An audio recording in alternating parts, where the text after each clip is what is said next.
میرا نام محمد ضیاء الحق، میں مانچسٹر سے بول رہا ہوں۔ چوری کی کچھ مذمت بیان فرما دیجیے۔ چوری حرام اور جہنم میں لے جانے والا کام ہے۔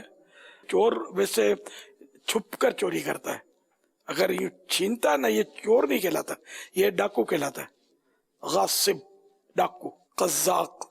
تو اس کے لیے بڑی رسوائی ہے اور اس کے لیے جہنم کا دردناک عذاب ہے۔ جس نے توبہ کی اس کے لیے یہ بھی ضروری ہے کہ وہ چوری کا مال واپس لوٹائے، جس سے چوری کی، جس کی چوری کی اس کو دے دے مال، اس سے ترکیب بنا لے۔ اگر وہ معاف کر دیتا تو معاف ہو جائے گا، اصل مالک اس کا معاف کر دے۔ یہاں تک کہ اگر مالک نہیں رہا، فوت ہو گیا، تو وارثوں کو دینا پڑے گا۔ اگر وہ غائب ہو گیا، کوئی پتہ نہیں کس کا چرایا تھا، تو پتہ ہی نہیں ہے، تو اب وہ مال جو ہے، اتنا مال چوری کا جو ہے، وہ کسی شرعی فقیر کو خیرات میں دے، اس کی نیت سے، جس کا چرا کے ثواب اس کو پہنچے۔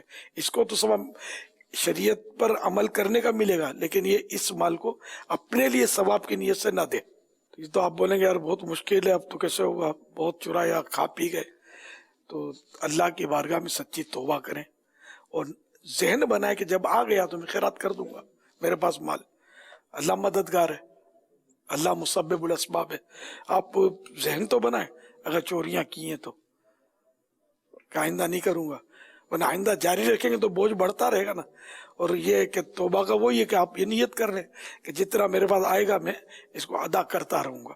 ڈاکو کے لیے بھی یہی ہے کہ وہ مال تو دینا پڑے گا جو چھینا ہے اس نے، توبہ بھی کرنی ہوگی۔ صلو علی الحبیب صلی اللہ تعالی علی محمد۔